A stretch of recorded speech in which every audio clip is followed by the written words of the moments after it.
My parents smirked. "You'll never measure up to your brother." I stood and said, "Then let him cover every bill. I'm done sending money." My MOM froze and blinked. "What money?" "We never got a single cent from you." Can you imagine the sting of betrayal from the very people who should cherish you most? At my own mother's birthday party, she looked me dead in the eye and delivered a remark so cutting, it tore through years of quiet sacrifice. "Alvin, you'll never measure up to your brother." What she didn't know, what none of them knew, was the shocking truth I was about to unleash, a truth that would shatter everything. My name is Alvin Grant. I grew up in Beckley, West Virginia, a small town where everyone knew everyone, and family stories were usually shared with warmth. But my childhood wasn't like that. It was a long, endless series of days spent in the shadow of unfair comparisons, where I was always the one falling short, and my younger brother, Chase, was the shining star no one could rival. From a young age, I got used to being pushed to the sidelines. It felt like I was just a supporting character in my own family story. Chase, for years younger than me, was born with this strange charisma. He was lively, eloquent, and incredibly good at charming adults with his radiant smiles or perfectly timed jokes. He was the true golden child, cherished by our parents and relatives like a treasure. At every single family gathering, all eyes were on Chase, while I'd sit there quietly waiting for a question, a kind word, something, but it rarely came. My father, Gordon Grant, was a coal miner. He toiled day after day in dark, grimy tunnels, coming home with a face smeared with coal dust and hands calloused from hard work. He was a man of few words, but when he spoke, it was often to praise Chase. My mother, Monica Grant, worked as an accountant.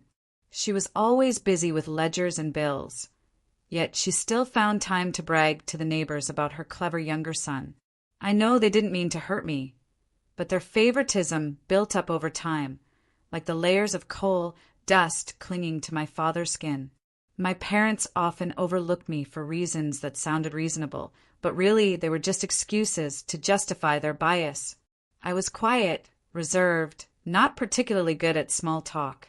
I often fumbled when trying to chat with relatives, while Chase, he could make a room burst into laughter with a single joke. My academic performance was decent, but it never earned me major awards or shiny medals to show off. Chase, on the other hand, was constantly praised for participating in everything from youth soccer to school plays, things that made him stand out and grab attention. I loved reading science fiction. I loved tinkering with technology, spending hours in front of an old computer my dad bought at a second-hand market, taking it apart just to understand how it worked. But to my parents, that was just dry, or burying my nose in computers, as if my interests were a flaw to be fixed. Those repeated comparisons became a smoldering wound in my heart. It didn't bleed, but it ached late into the night. "You need to learn from your brother," my dad would say whenever I brought home my report card. My grades were steady, good even, but they were insignificant to my parents compared to the praise Chase received. I felt like I was just a shadow trailing behind my brother, a faint silhouette no one noticed or needed. It wasn't that I resented Chase. He was my little brother, and I loved him with genuine sibling affection. But each comparison pushed me further inward, building an invisible wall around my fragile heart. One memory still haunts me. It was Christmas afternoon. The family was gathered around the tree. Chase sang Jingle Bells and earned a round of applause. I sat there, holding a homemade gift, a small LED lamp I'd built from spare parts, hoping my parents would like it.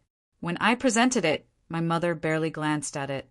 She just said, "You should spend more time playing with your brother instead of messing with these useless things."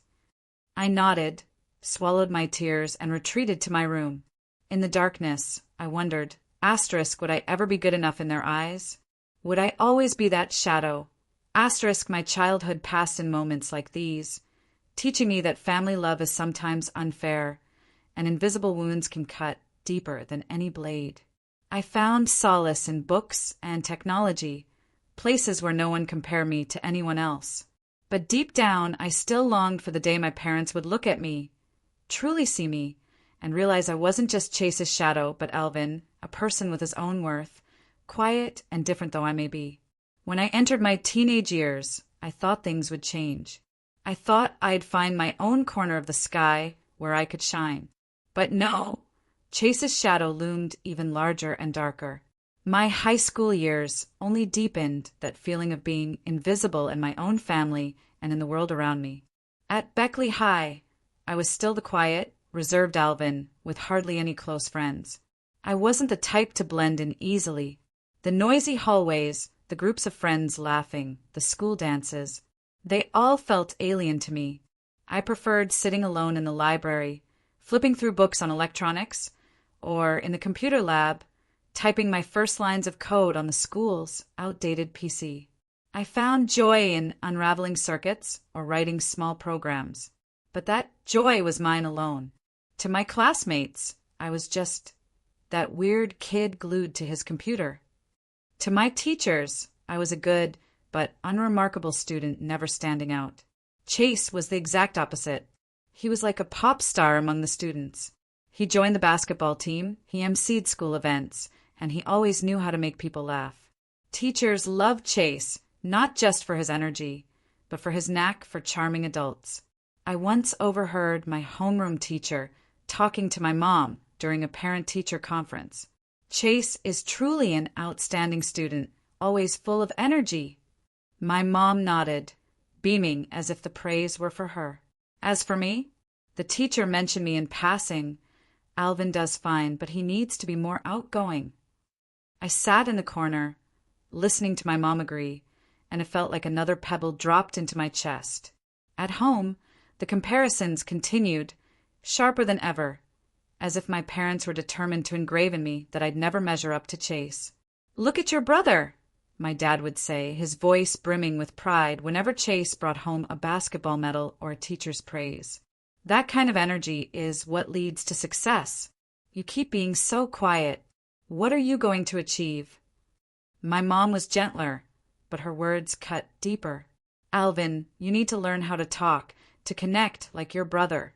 If you're not good with people, it'll be hard to get far in life." I just nodded, never arguing, but each word was like another slash to an old wound, making it bleed silently. It's not that I didn't try. I quietly worked hard at school, maintained steady grades, and nurtured a dream of becoming an engineer. I loved engineering. The way circuits connected, the way lines of code created a smoothly functioning system, all of it logical and non-judgmental. In that world, I felt I had worth. I started researching colleges, especially West Virginia University, known for its reputable engineering program. I dreamed of one day standing in a lab, creating something of my own, proving I didn't need to be like Chase to succeed. But I kept that dream to myself because whenever I mentioned engineering, my mom would shake her head. "What good will those machines do? You should learn to communicate like your brother." Once I decided to try changing. I joined the school science club, hoping to do something that would make my parents proud. My group built a small model rocket, and we were chosen to present it. I prepared nervously, thinking this time my parents will see me differently. But on the day of the event, Chase had an important basketball game. Both my parents went to cheer for him. I stood on stage, presenting our rocket, glancing at the audience and seeing their seats empty. Later at home, my mom only said, "I was busy watching your brother's game. Next time, let me know in advance so I can plan." I nodded, but deep down, I knew there wouldn't be a next time. When I received the acceptance letter from West Virginia University for the electrical engineering program, it felt like a ray of light piercing through the long, dark tunnel of my life. Standing at the university's gates, gazing at the towering lecture halls and modern laboratories filled with cutting-edge equipment, I told myself, this is where I belong. College wasn't just a chance to learn. It was a place where I hoped to shape who I was, to step out from Chase's shadow, and to prove that I had value, even if in a different way. My early days in Morgantown were like a parched man finding a stream. I dove into my studies with fervor, relishing the time spent in the lab, tinkering with complex circuits or writing lines of code that made a small system run smoothly. Every time one of my programs executed successfully, with Hello World flashing on the screen, my heart raced as if I'd just created a world of my own. I didn't need an audience or applause, just the knowledge that I was inching closer to my dream of becoming an engineer.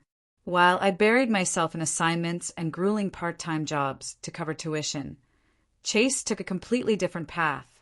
He dropped out of college after just 1 year, declaring that school was restrictive and not for someone like him.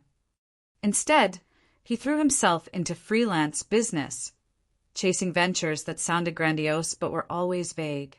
He frequently called home, regaling our parents with tales of investment ideas, high-level connections with city entrepreneurs, or life-changing plans he was pursuing. Whenever he visited, Chase appeared like a star, dressed in crisp new shirts, sporting the latest phone, and spinning stories about big contracts he was about to sign. I looked at him, wondering, where was the money coming from when he didn't have a steady job? Our parents, as if following a familiar script, continued to favor Chase. They admired him, calling him a go-getter and a visionary. "Chase dares to step out and take risks," my dad said, his voice brimming with pride, while I sat quietly clutching my glass of water. "But you, Alvin, just working a regular job, what's that going to get you? You need to learn from your brother and dream big." Those words were like salt rubbed into an old wound, making it bleed silently. I wanted to scream that I was working hard, that every month I scrimped and saved to pay for tuition, rent, and expensive technical textbooks. But I stayed silent, as I always had, knowing that speaking up wouldn't change anything. What hurt the most was how my parents supported Chase without a thought for my struggles. To start his ventures, Chase frequently asked them for money, sometimes for a promising tech app, other times to wine and dine business partners at fancy dinners. My parents didn't hesitate to dip into their savings or even take out loans to give it to him. "Chase needs this opportunity to rise," my mom said, as if it were the most obvious thing in the world. Meanwhile, I had to fend for myself at college. Tuition, rent, food, books. Everything depended on grueling part-time jobs. I worked as a server at a coffee shop, washed dishes at a restaurant, and occasionally fixed computers for dorm mates to earn a few extra bucks. Once, I hesitantly called my mom to ask for a small amount to buy a technical book required for a course. She sighed over the phone. "Things are tight, Alvin. I just sent money to Chase for his business.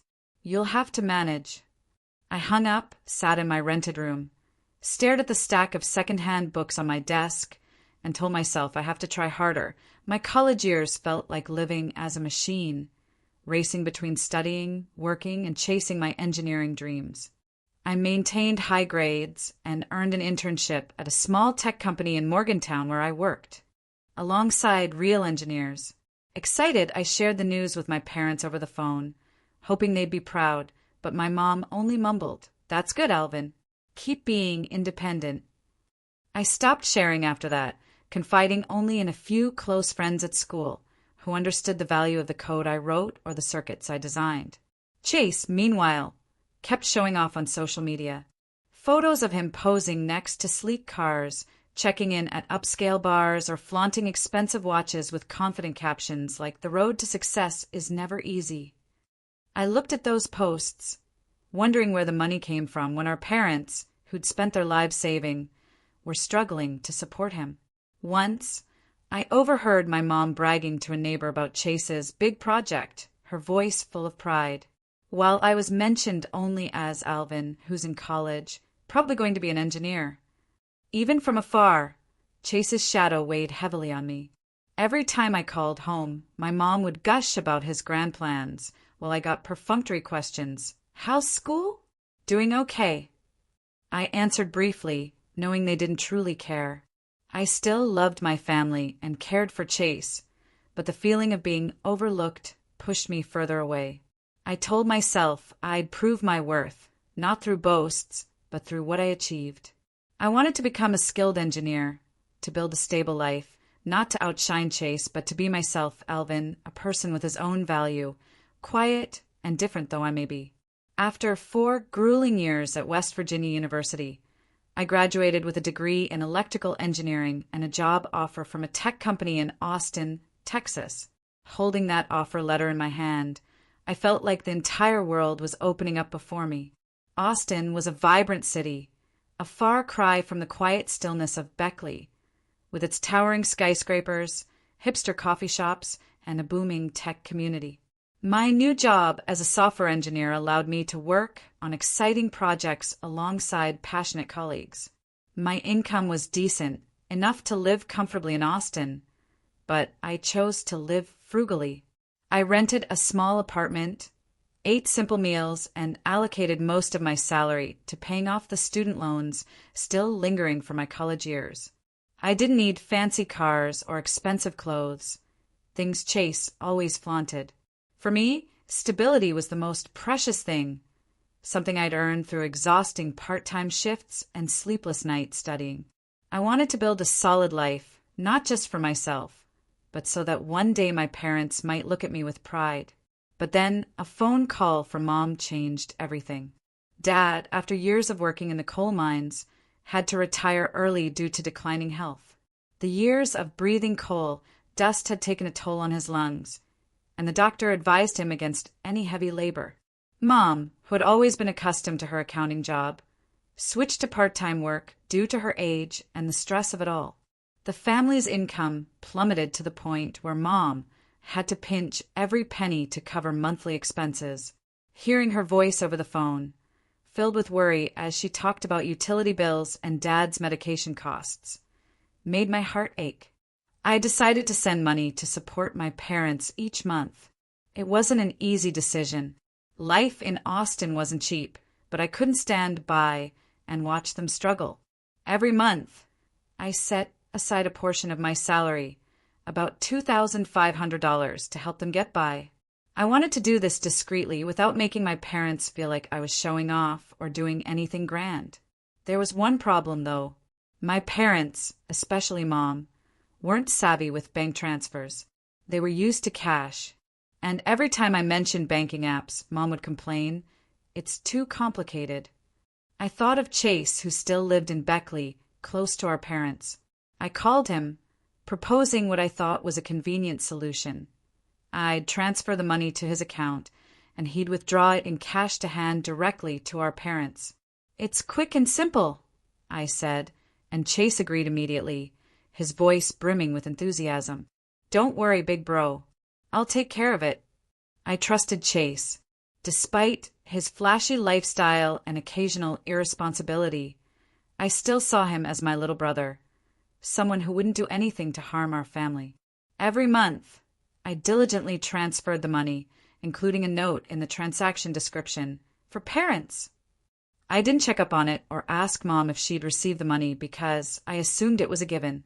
I just wanted them to live more comfortably, and I wanted to do it quietly without anyone knowing I was behind it. I told myself that even if my parents never acknowledged my efforts, at least I was fulfilling my duty as a son. In Austin, my life was gradually falling into place. My job as a software engineer not only provided a stable income, but also brought me genuine joy. I loved mornings spent in the office, sipping black coffee, coding by the window with a view of the bustling streets below. But even though I was far from home, my responsibility toward my parents remained an inseparable part of me. After deciding to send $2,500 each month to my parents through Chase's account, I continued my work and life in Austin with the mindset that I was doing the right thing quietly. I imagined my mom using that money to buy medicine for my dad, fix the leaking roof, or simply live more comfortably. I didn't call to check on things because I trusted Chase, my younger brother, who grew up with me, to take care of the family on my behalf. That trust, looking back now, was perhaps my biggest mistake. Occasionally, I called home and heard my mom complain about the cost of living. "Your dad's medicine is so expensive, Alvin," she'd say, her voice filled with worry. "The roof is leaking again. It cost $1,000 to fix. In those moments, my heart tightened. I increased the amount I sent, sometimes $2,700, sometimes $3,000, even though it meant cutting back on my own expenses in Austin, eating out less, skipping outings with colleagues. I didn't complain, because I thought I was doing the right thing. I just wanted my parents to live comfortably, free from the worries of the years they scrimped and saved to raise us. But while I lived frugally, Chase was becoming increasingly extravagant. Through social media, I saw him showing off a new car, a shiny SUV, and a designer watch glinting on his wrist, and photos taken at upscale bars. He posted statuses brimming with confidence. Big work, big life. I looked at those posts and wondered where the money was coming from, since he was still freelancing with projects that were never quite clear. But I brushed aside my doubts, telling myself that maybe he had finally succeeded, that his investments had paid off. I didn't want to think ill of my brother, even though sometimes a small voice in my head warned me that something wasn't right. Amid my busy days in Austin, Pamela entered my life like a ray of warm sunshine. She worked in the company's marketing department with a radiant smile and eyes that truly knew how to listen. We started with short conversations during lunch breaks, where I awkwardly talked about a stubborn coding bug, and she shared details about a new ad campaign. Gradually, after-work coffee dates brought us closer. Pamela wasn't just a girlfriend. She was my first true confidant.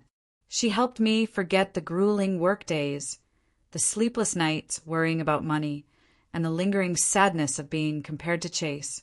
One evening, as we sat on a park bench under the soft glow of streetlights, I told her about my childhood in Beckley, about living in Chase's shadow, and about sending money to my parents through him. Pamela listened without judgment.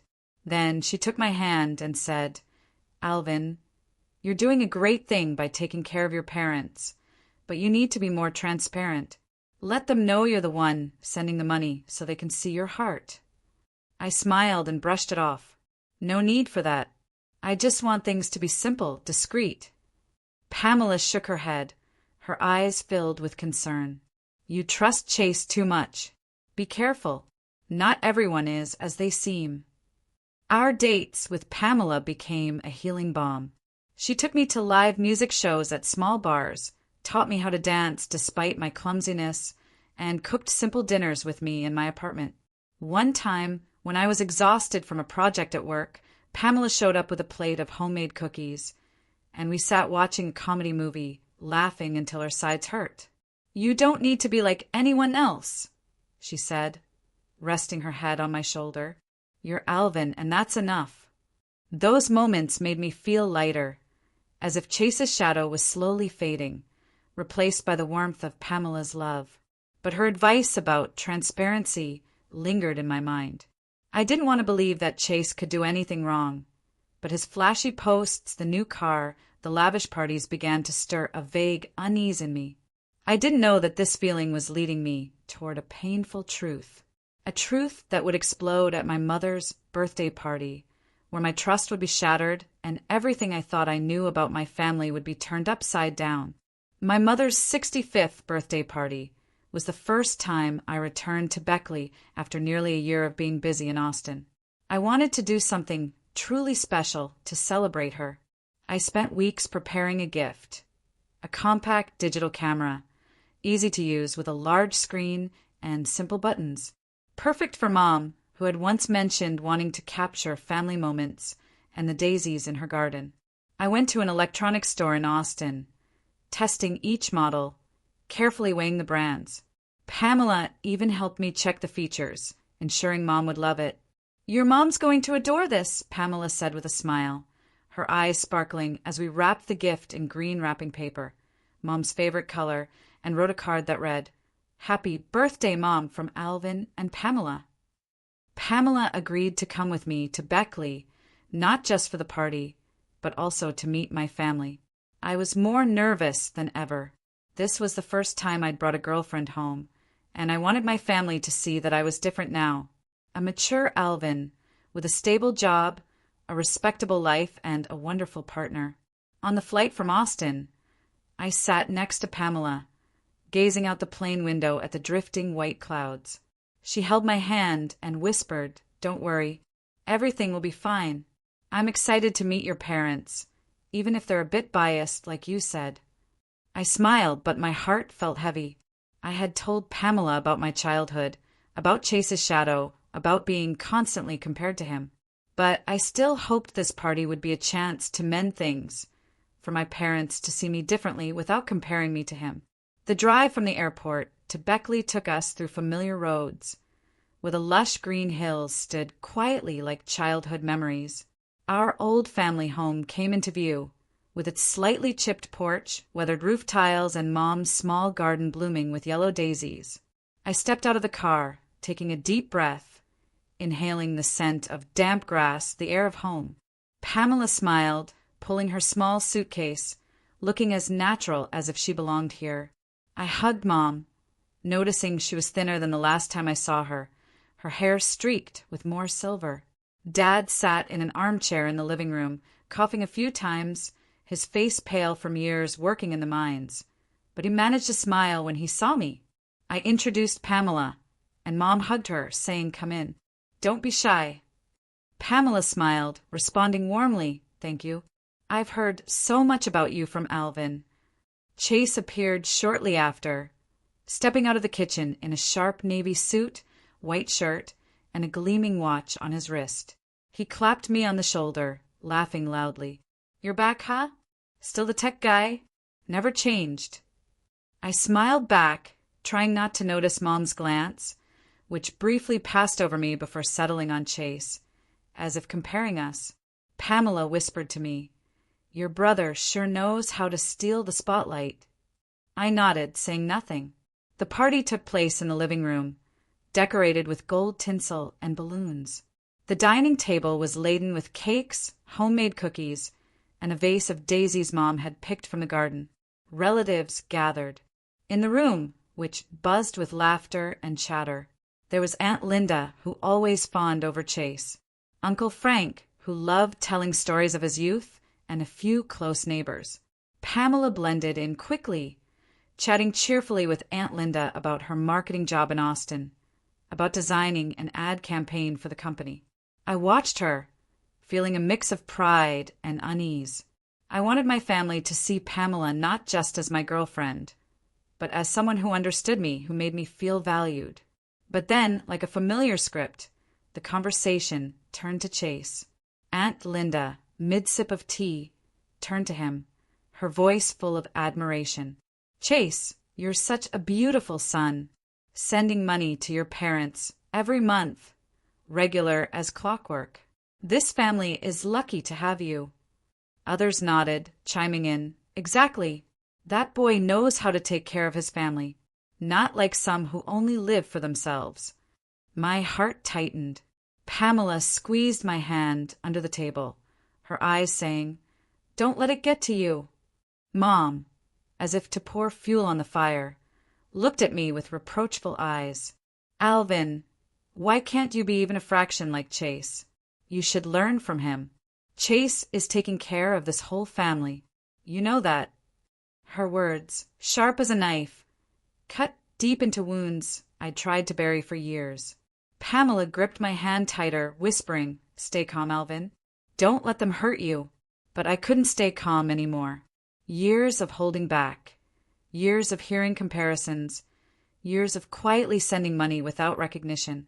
It all erupted inside me like an uncontrollable fire. I stood up abruptly, the wooden chair scraping loudly, startling everyone. My voice trembled, but was resolute. "If that's the case, from now on, let Chase handle all the bills. I'll stop sending money." The room fell silent, as if the air had been sucked out. My parents' eyes widened in shock. Dad, his voice weak from illness, spoke up. "What money? We've never received anything from you." Mom nodded, her tone sharp. "Alvin, don't talk nonsense. You're off, working far away, never bothering about us. When have you ever sent money?" I felt the blood rush to my head, a mix of pain and anger. Pamela looked at me, her eyes worried but supportive. I took a deep breath, pulled my phone from my pocket, and opened the banking app. My fingers scrolled through the transaction history, each line clear as day. $2,500 every month. Sometimes $2,700. Sometimes $3,000. All transferred to Chase's account with the note for parents. I held the screen up for everyone to see, my voice calm but icy. Here, for the past 2 years, every month I've sent money to Chase to give to you. You say I don't care? Then what's this? The room went dead silent. Mom's mouth fell open, her hands trembling as if she wanted to touch the screen. Dad sat up straighter, his eyes wide, his voice a whisper. Alvin, is this true? Relatives began murmuring, their admiring glances at Chase turning to suspicion. Aunt Linda muttered, My God, what's going on? Uncle Frank, usually quiet, turned to Chase, his tone stern. Chase, what's this about? Pamela, unable to stay silent any longer, stood up, her voice soft but clear. Alvin has worked so hard to take care of this family. He didn't want to boast, but I think everyone needs to know the truth. He sent money every month, even though he had to live frugally in Austin, working day and night to earn it. I don't understand why there's been such a misunderstanding. She looked at me, her eyes giving me strength, but also filled with concern. You're not wrong, Alvin. They need to know the truth, no matter how painful it is. The small living room of our house in Beckley, once filled with laughter and childhood memories, now felt like a tense stage for a dramatic play. The light from the ceiling bulb cast shadows on the stunned faces of everyone present. The gold tinsel and balloons decorating Mom's birthday seemed out of place in the heavy atmosphere. Mom sat there, her hands trembling, her eyes glued to the phone screen I had just shown, where the bank statements were laid bare, clear as day. Dad, despite his frail health, sat up straight, his eyes wide, as if he couldn't believe what he had just heard. Relatives whispered among themselves, their gazes shifting between me and Chase, trying to process what had just unfolded. Mom was the first to break the silence. Her voice trembled, almost breaking. Chase, you told me that money was from you. You said you were providing for us. She looked at Chase, her eyes filled with both pain and shock, as if a part of the world she had believed in had just crumbled. Chase bowed his head, his face flushed, his hands clenched into fists. He said nothing, sitting there like a child caught doing something wrong. I stood watching, my heart pounding, not out of anger, but from a deeper pain, the pain of realizing that my younger brother, whom I had trusted completely, had betrayed that trust. Pamela looked at my mom, her eyes sincere yet serious. Alvin loves this family, and he doesn't deserve to be misunderstood like this. Her words were like a cool breeze, soothing the storm of emotions raging inside me. Dad, his voice raspy from illness, looked at Chase and asked, Speak? Chase, what's the deal with that money? What did you do with what your brother sent? His tone wasn't angry, but carried a deep disappointment, as if he had just lost something precious. Chase lifted his head, his eyes darting away, then stammered. I didn't mean to, Dad. I just borrowed it for a bit. I was going to pay it back later. He took a deep breath, and finally, unable to bear the weight of the stares fixed on him, he confessed. I kept most of the money. I only gave you and Mom a little, a few $100s a month.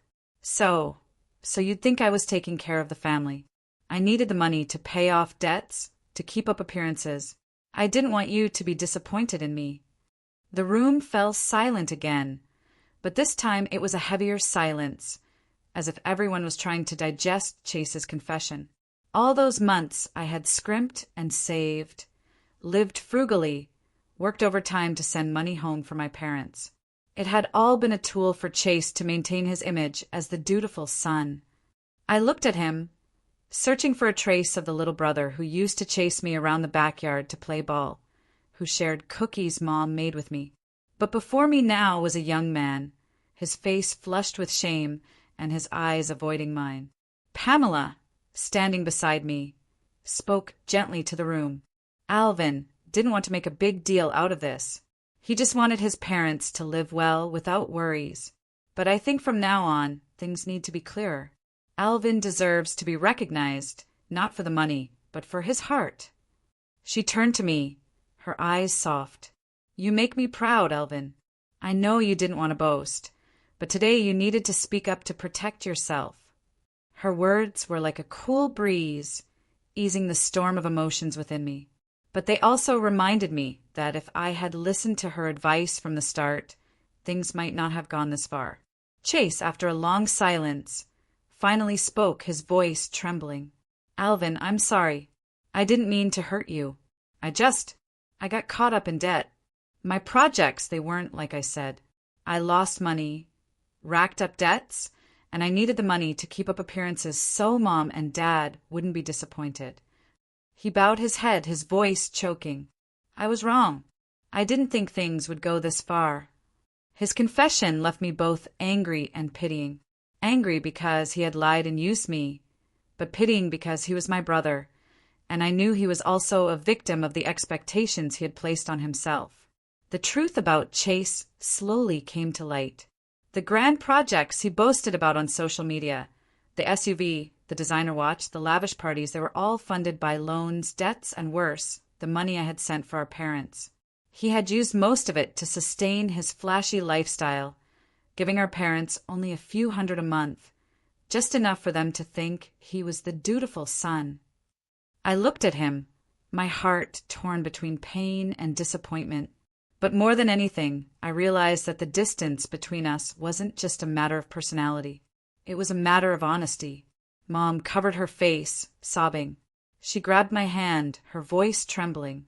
Alvin, I'm so sorry. I didn't know you did so much. I was wrong all these years. Dad, his eyes red, looked at me with eyes full of regret. I was wrong, Alvin. I always thought you didn't care about the family. That Chase was the one looking out for us. I never imagined you. He trailed off, as if unable to find the words. I saw his eyes, and for the first time in my life, I felt he truly saw me, not as Chase's shadow, but as his son. The relatives in the room, from Aunt Linda to Uncle Frank, began to murmur. Aunt Linda, who had always praised Chase, quietly set her teacup down, her eyes confused. Uncle Frank looked at me, his voice low. Alvin, I had no idea you were quietly doing so much. I always thought. He didn't finish, but his eyes, for the first time, held a respect I had never seen before. A neighbor whispered, Turns out Alvin's the one carrying the family. Who would have thought? I looked at everyone, my heart torn between pain and relief. The truth was out, but it didn't bring the joy I had expected. I only wanted my parents to live well, free from worries. But now I realized that my trust had been betrayed, and my family had been clouded by lies and favoritism.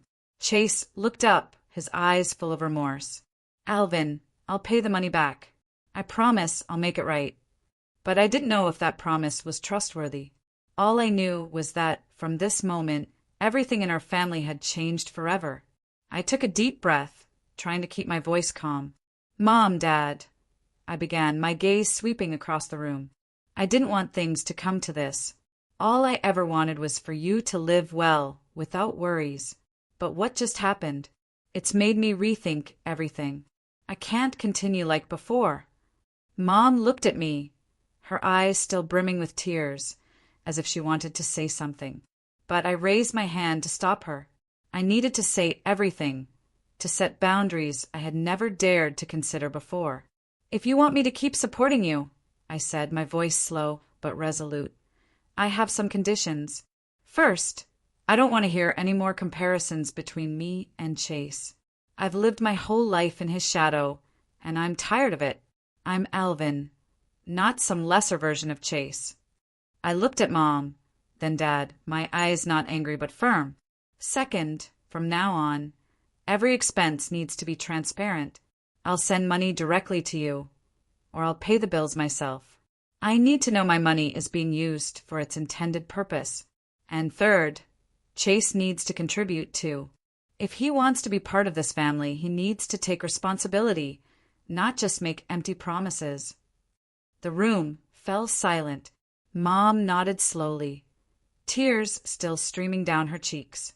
"Alvin, I agree," she said, her voice choked with emotion. "I was wrong to compare you to your brother. I promise I won't do it again. I just wanted our family to be harmonious, but I made so many mistakes." Dad spoke up too. "I agree, Alvin. You're right. From now on, everything will be transparent. We won't let this happen again." Chase, still bowing his head, finally looked up. His face was flushed, his eyes full of shame, but also a glimmer of determination. "Alvin," he said, his voice trembling, "I know I was wrong. I'm not just apologizing. I'll try to make things right. I'll contribute. I'll help Mom and Dad, and I'll live more responsibly." He looked at me, his eyes pleading for a chance. "I don't want to lose this family, and I don't want you to think badly of me forever." His words, though I wasn't entirely sure I could trust them, softened my heart. Pamela, sitting beside me, gave a faint smile and whispered, "You did well, Alvin. Setting boundaries is necessary, and I believe your family will understand." She turned to Mom, her voice gentle. "Ma'am, I know this is hard, but Alvin just wants fairness and transparency in the family. He loves you and your husband so much." Mom nodded, grasping Pamela's hand, smiling as if she wanted to say something, but couldn't find the words.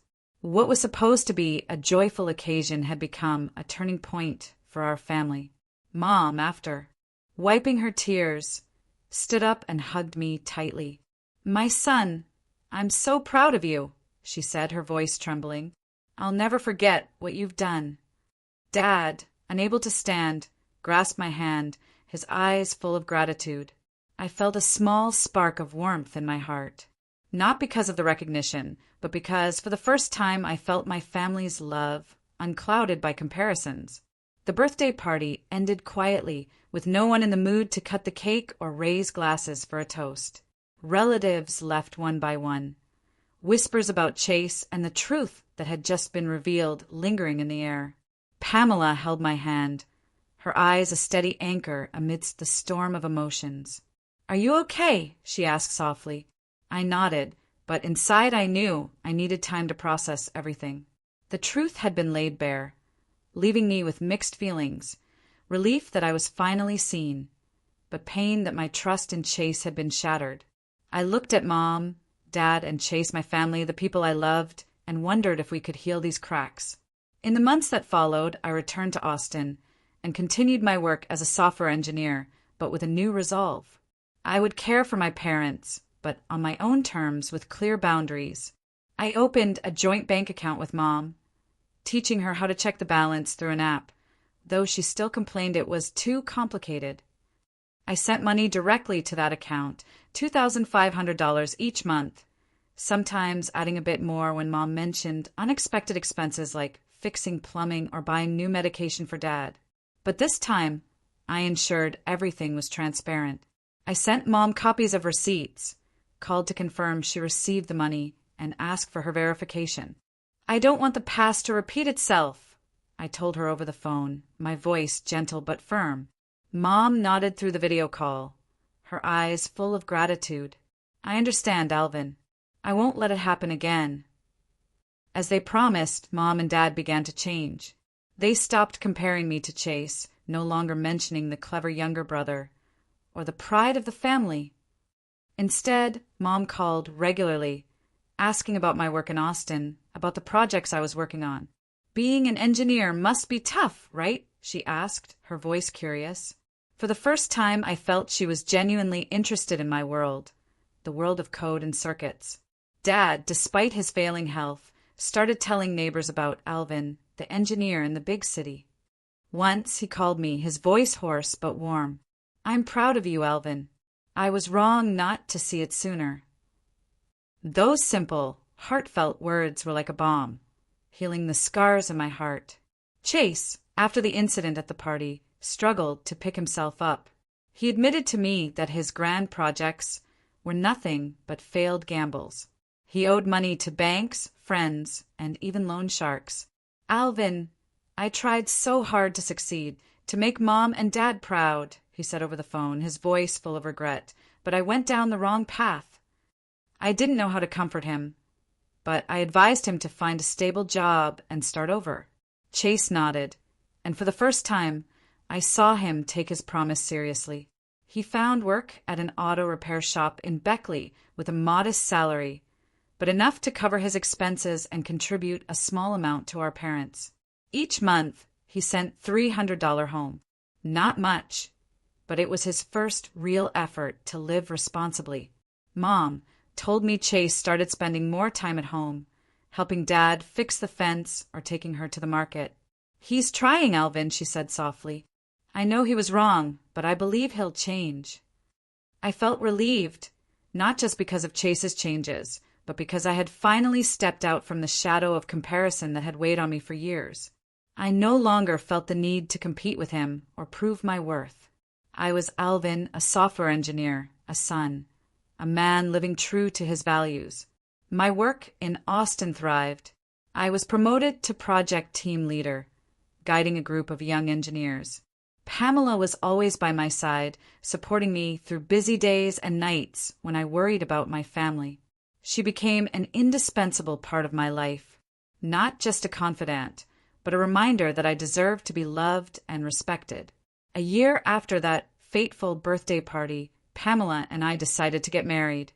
We chose a small church on the outskirts of Austin with a cozy atmosphere, soft light streaming through stained glass windows onto rustic wooden pews. Pamela, with her refined sense of style, insisted on adding white daisies, reminiscent of Mom's garden, and an acoustic band playing gentle love songs like "Can't Help Falling in Love." I wanted a simple wedding, but Pamela turned it into an emotional, unforgettable day with small details that kept me smiling. Handwritten cards for guests, a small dessert table with homemade cookies, and a photo booth with a wooden frame engraved with our names. "This is our day, Alvin," she said, her eyes sparkling. "But it's also a day for your family to see how happy you are." Chase attended, dressed more simply than before, no longer sporting designer watches or flashy suits. He hugged me, saying, "Congratulations, Alvin. I'm trying to be a better person." I nodded, not bringing up the past, but in my heart I hoped he would keep his word.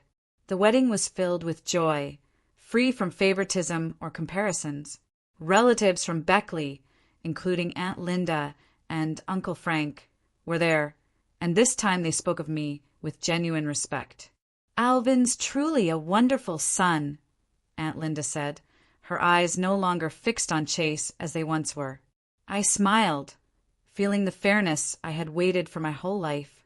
When Pamela walked in wearing a white wedding dress, my heart seemed to stop. She looked like a dream, her hair cascading softly, her eyes shining under the church's light. The band played a gentle acoustic melody, and as she approached, taking my hand, I knew this wasn't just a new beginning for me, but for our family. The ceremony was filled with joy, free from favoritism or comparisons, only love and reunion. As we exchanged vows, I looked into Pamela's eyes and said, "I promise to love and cherish you, the way you helped me find myself again." Pamela smiled, her voice choked with emotion. "And I promise to always stand by you, Alvin, no matter what happens." We exchanged rings, and when I kissed her, applause erupted from family and friends. I looked at my parents, Mom wiping tears, Dad smiling, and Chase standing in the corner, giving a slight nod as if in support. My family, once divided by favoritism and lies, was slowly finding its way to love, fairness, and clarity. Years later, Pamela and I built a life full of joy. We bought a small house in Austin with a little garden where Pamela planted daisies, just like Mom's in Beckley.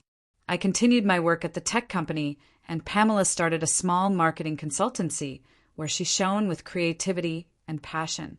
We often visited my parents, bringing small gifts, a new camera for Mom, a comfortable armchair for Dad. My parents now greeted us with smiles and stories, no longer centered on Chase. They talked about Mom's garden, Dad's health, and asked about our life in Austin. "As long as you're happy, I'm happy," Mom said, her eyes free of any trace of favoritism. Chase, after years of struggle, finally found his path. He paid off his debts through his steady job at the auto repair shop, and later opened a small garage in Beckley. His business did well, not the grand projects he once boasted about, but enough for him to take pride in his achievements. He continued sending $300 a month to our parents, sometimes adding a bit more when he could. He began making up for past mistakes, not just with money, but with actions. Fixing the roof for our parents, taking Dad to doctor's appointments, or simply sharing dinner with them. Once he called me, his voice sincere. "Alvin, I know I messed up, but I'm trying to be someone you can be proud of." I smiled over the phone. "Keep trying, Chase. I believe in you." And for the first time, I truly believed he could do it. Our lives as brothers, once divided by favoritism and lies, had found a balance. I no longer lived in Chase's shadow, and he no longer chased unrealistic expectations. Our family, though not perfect, had learned to love each other fairly and transparently. Looking back on my journey from the quiet boy in Beckley to the happy man beside Pamela, I realized that family bonds are only truly strong when built on transparency and fairness. Love without fairness ceases to be a refuge and becomes a wound that's hard to heal. Only when each person is valued for who they are can a family endure as a place to return to, rather than a shadow that binds a life. Tell me, what would you have done in my place? Have you ever had to stand up for yourself against family expectations or betrayal? I really want to know what you think, so share your thoughts in the comments below.